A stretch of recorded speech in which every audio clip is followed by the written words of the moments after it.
(2025년 12월 15일) 이정훈입니다. 내란 특검이 수사 결과를 발표했습니다. 이에 대해서 정청래 대표는 다시 내란몰이로 나서겠다라고 선언을 했습니다. 지금 김건희 특검을 하는 와중에 통일기호 사건이 터져 나왔어요. 통일기호 특검을 하자라는 주장이 강하게 나오니까 정청래는 안 된다. 제2차 종합특검을 해야 된다. 네, 통일기호는 안 돼. 내란은 돼. 이렇게 내란몰이를 하겠다고 했습니다. 그런데 이 내란 특검의 수사 발표를 보게 되면 별로 새로운 게 없습니다. 이거 가지고 수백억의 돈을 써서 수사를 한 게 과연 옳은가 이런 의심을 해봅니다. 내란 특검이 수사 발표를 했죠. 여러 가지 보도를 보셨을 겁니다. 저는 이 중에서 특별한 건 없고요. 김건희 여사는 계엄령과 상관이 없다라고 발표한 거, 네, 상관이 없죠. 그걸 더 확인해 주기 위해서 내란 특검은 계엄을 하고 난 다음에 윤석열, 김건희 부부가 매우 거칠게 싸웠다라는 추가 설명까지 했습니다. 네가 다 망쳤다라고 김건희 여사가 윤 대통령을 공박했다라는 그런 이야기까지 꺼냈습니다. 네, 김건희 여사의 사법 리스크가 영향을 줬는지 모르지만은 계엄령을 하는 데는 김건희 여사는 무관하다. 그러면서 딱 지적한 것 중에 눈에 띄는 거는 2023년 10월 군 인사를 기점으로 내란을 준비했다. 아니죠. 비상계엄을 준비했다. 이 부분은 좀 유심히 와닿는 부분입니다. 23년 10월 군 인사를 계기로 윤석열은 계엄령을 준비했다. 네, 이걸 좀 저도 그렇게 보고 있는데 왜 그러느냐? 우리 군에서 중장 대장 인사가 4월, 10월에 있습니다. 11월에 발표되는 경우도 있지만 대개 그때쯤 상반기 중장 대장 인사, 하반기 중장 대장 인사가 있습니다. 2023년 군 인사가 있었어요. 2023년 10월인데 그게 11월 6일 날 발표됐습니다. 합참차장의 황유성, 방첩사령관의 여인영, 특전사령관의 곽종군, 수방사령관의 이진우. 네. 합동참모본부 차장은 합참에 가니까 그거는 서열은 없지만 빼고 나면은 우리나라 군에서 대통령 친위부대가 방첩사, 수방사, 특전사입니다. 이 3대 사령관의 여인영, 곽종군, 이진우 씨가 소장해서 중장으로 진급하는 게 23년 11월 6일 발표됩니다. 그러니까 이 인사는 그해 10월에 한 거죠. 이 세 사람이 그대로 2024년 12월 3일 계엄령이 있을 때 계엄령 주 부대 지휘관이 되는 겁니다. 그리고 이제 2024년 4월 달에 장성 인사가 있었어요. 그때는 여러 명의 중장이 이동이 됐는데 24년 10월 말 또는 11월 초에 중장 대장 인사는 없었습니다. 중장이 된 사람이 한 명도 없었어요. 그러면 여인영, 곽종근, 이진우는 물론 그 자리고 보통 중장들은 한 자리 한 1년 정도밖에 안 있죠. 군단장 마친 사람들은 잠시 있다가 다른 데 갔다가 대장이 되거나 안 되거나 빨리빨리 결정하는데 없었고 이 사람들을 제외한 다른 중장 진급자도 없었습니다. 육군에서는. 육군이 아니라 전군에서 없었어요. 이건 뭔가 하면은 24년 11월 그러니까 계엄 한 달 전이죠. 주요 지휘관들을 이끌고 계엄령을 하기 위해서 중장 인사를 하지 않았다. 그리고 이 세 사람을 3대 사령관을 임명한 거는 23년 11월 6일, 8일. 근데 사실은 이제 그 전이니까 23년 11월 6일이니까 그때부터 계엄령을 준비했다. 이렇게 이제 내란 특검은 보는 것 같아요. 이때쯤에 뭐가 있는가 하면은 국방부 장관 교체도 있었죠. 그래서 김영현 씨 경호처장이 국방부 장관으로 갑니다. 그때 이제 국방부 장관을 하던 분은 강하게 반대해서 거꾸로 안보실장으로 오게 되고 이제 좌천을 시키면 뭐야 대통령한테 한 거였나 이런 얘기가 나올 수 있으니까 안보실장으로 빼냈다. 그래서 그때부터 이제 봤다라는 게 내란 특검의 발표인데 이거는 일리가 있을 것 같아요. 이건 일리가 있어요. 그런데 나머지 부분은 계엄의 목적이 뭐다 쭉 설명하는 거는 좀 와닿지가 않습니다. 이미 다 나온 거고 새로운 게 있나. 비상대권을 많이 얘기하는데 대통령이 비상대권을 쓰는 게 잘못이냐? 그 대통령이 비상대권을 할 때 국무회의의 심의를 거쳐야 되는데 그걸 빠지면 어떻게 되느냐? 이게 빠졌기 때문에 이제 직권남용으로 윤석열을 추가 기소하고 했는데 비상대권을 국무회의 심의하지 않고 행사한 적은 육공에서 있었습니다. 언제냐? 김영삼 정권 때입니다. 김영삼 대통령은 1993년 대통령이 취임했죠. 그리고 94년인가 95년에 연도가 좀 자신이 없는데 전격적으로 금융실명제를 발표합니다.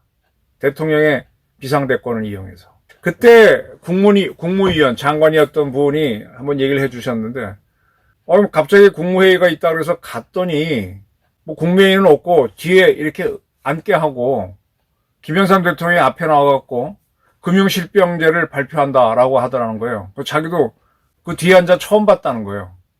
전혀 국무회의 심의되지 않았습니다.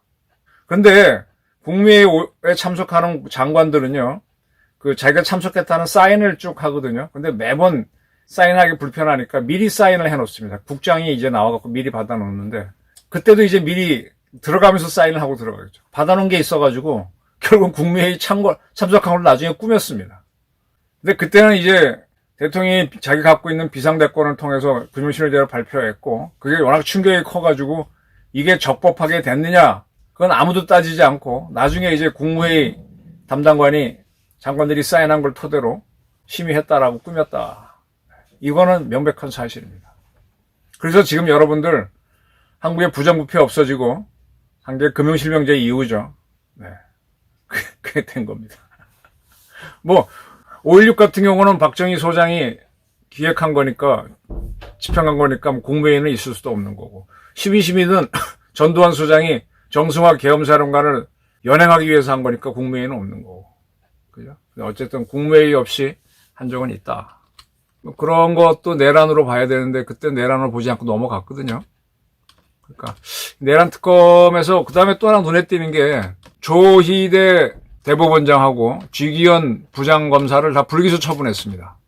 뭘로 불기소 처분했는가 하면은 계엄령을 자꾸 내란이라서 이 내란에 참여했다.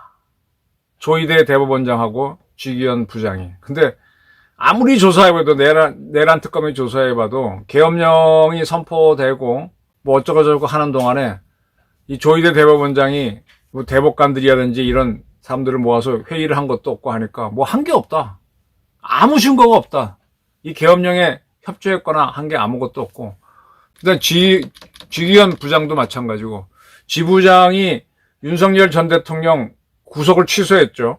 그때 이제 사법부 관계자, 뭐 조희대 등 대법원장을 가르쳐서 그들과 공모해서 구속을 취소했다라는 것도 고발이 됐는데 아무리 조사해봐도 나오는 게 없다. 쥐기현 단독 판단이다.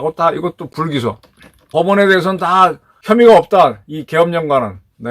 했습니다. 그리고 이 특검은 이제 이게 안 되니까 이때 쥐기현 부장이 윤석열 구속을 취소했을 때 즉시 항고하지를 않은 심우정 검찰총장은 문제가 있다고 국가수사본부에 수사를 하라고 넘기긴 했지만 법원에 대해서는 전혀 이 계엄령과 무관하다라고 판단을 해줬습니다. 이렇게 내란 특검이 발표를 했는데 지금 이게 나오니까 별거 없다는 건 다 나왔죠. 오히려 김건희 여사도 계엄령과 무관하다라고까지 해줬으니까. 이런 상태에서 지금 통일교가 민주당 사람들한테도 돈을 뿌렸다, 시계를 줬다 이런 주장이 나와서 시끄러운데 통일교 특검을 해야 된다라고 하니까 정청래 대표가 비공개 회의를 하고 나서 국민의힘이 주장하는 통일교 특검은 일고의 가치도 없다라고 하면서 내란, 김건희, 해병 특검을 계속 이어나갈 2차 종합 특검을 해야 된다라고 쉽게 말하면 공갈을 쳤습니다. 이 종합 특검은 3대 특검 수사가 미진한 부분에 한해서 수사를 하는 것이다. 새로운 특검을 만드는 것은 아니다. 새로운 특검 만들면 국민들이 굉장히 반발하죠. 지금 3대 특검을 해가지고 한 게 밝힌 게 별로 없어요.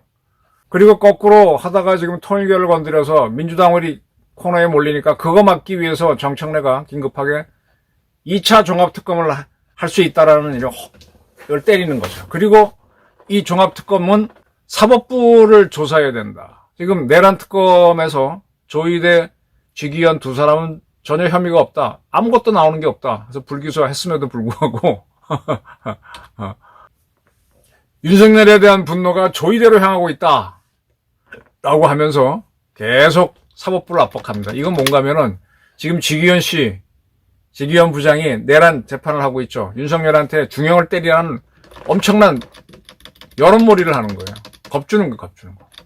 자, 이런 가운데 오늘 국회에서는 지금 통일교 사건은 국가수사본부로 넘어갔죠. 국가수사본부에서 전재수 의원, 해수부 장관 지낸 사람 압수수색 사무실을 했습니다. 근데 이 압수수색이 엉터리가 됐어요.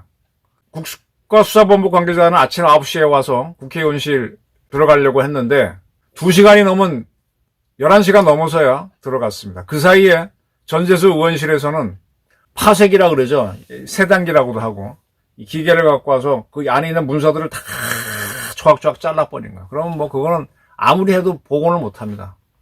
다 증거자료를 인멸한 다음에 2시간이 넘은 다음에 압수수색했더니 11건 정도만 갖고 왔는데 아무 소득이 없죠. 자, 이게 왜 그렇게 되느냐 하면은 국회의장이 의원식, 지금 필리버스터 갖고 뭐 야당원하고 싸우고 그랬는데 뭐 해외 일정이 있어서 국회의장이 동의하지 않으면은 못 들어가거든요. 입법부에 대한 존중입니다. 이렇게 입법부에 대한 존중을 엄하게 해놓고 사법부에 대한 존중은 아무것도 안 해주는 게 지금 입법부죠. 이렇게 해서 우원식 국회의장은 자기 친정당 의원인 전재수 의원이 통일교와 관련된 혐의를 지우는데 시간을 벌어줬습니다. 자, 이게 입법부의 우리 입법 독재가 참 문제인데요. 입법부가 얼마나 웃기는가 하면요. 2013년에 있었던 이석기 통진당 사건 기억하시죠? 국가정보원에서 통진당이 어떻게 대한민국을 뒤집으려고 준비했는지 쫙 발표를 했지 않습니까? 그래서 그때 이 통진당이 해산되기까지 했잖아요. 근데 이 이석기 씨가 그때 국회의원이었어요. 이석기 씨 이 의원실을 압수수색하러 국정원이 갔을 때 그때도 바로 입법부의 권위 때문에 압수수색을 바로 못했습니다. 그때의 국회의장은 강창희 씨였어요. 새누리당, 지금 국힘당 전신의 새누리당 육선 의원이었는데 그는 특이하게 당시 국가정보원장은 육사 25기의 남재준 씨였어요. 강창희 국회의장은 육사 25기 출신입니다. 그런데 1980년, 즉 박정희 대통령이 돌아가시고 12.12가 터지기 직전 80년 11월 30일 중령으로 진급하면서 동시에 전역했습니다. 소령으로 전역하는 건데 나갈 때 하나 올려준 거죠. 그리고 이제 정치인으로 변신해서 육선 의원이 돼가지고 이때 국회의장을 하고 있었습니다. 때문에 이석기 의원실을 압수수색 주의를 하는 남재준 씨는 자기 동기가 강창희 국회의장이니까 서로 이렇게 교신을 한 걸로 알고 있어요. 근데 강창희가 도와주지 않았습니다. 이유는 뭐냐? 국회의원들은 자기들끼리 서로 봐준다는 거예요. 그래서 그 사이에 파쇄기가 들어가고 이석기도 자기 의원실 들락날락하면서 다 자료 없애고 나중에 가서 뭐 건진 것도 없죠. 이 짓을 지금 민주당이 집권한 지금 다시 국가수사본부가 수사하니까 하는 겁니다. 이렇게 입법부는 자기 방어가 세요.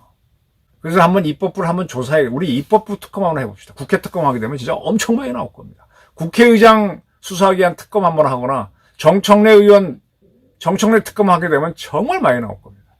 지금 민주당이 다수인 국회는 통일교는 특검하면 안 돼. 근데 내란은 또 해야 돼. 근데 내란 특검이 발표가 보게 되면 별거 없다. 2023년 10월 중장 인사 때 3대 사령관을 임명하면서부터 그 다음 한 해 뒤에는 가을에 있었던 중장 인사를 안 하면서 그대로 간 거는 이거는 계엄령을 하기 위한 거다. 요거 외에는 근데 그것도 우리가 짐작하고 있던 거거든요. 없습니다. 새로운 것 없는 내란 특검 수사 발표가 나와가지고 동력이 떨어졌는데 이제 통일교 특검을 하자 나오니까 통일교 특검은 안 된다. 2차 종합 특검 해야 된다. 이렇게 오리발을 내밀고 있습니다. 이 정청래의 천하는 언제까지 갈까요? 정청래 이전명의 시절은 올해 말을 계기로 반드시 하락할 것이고 하락시켜야 됩니다. 청래도 가고 제명에도 가라. 저는 이렇게 봅니다. 감사합니다.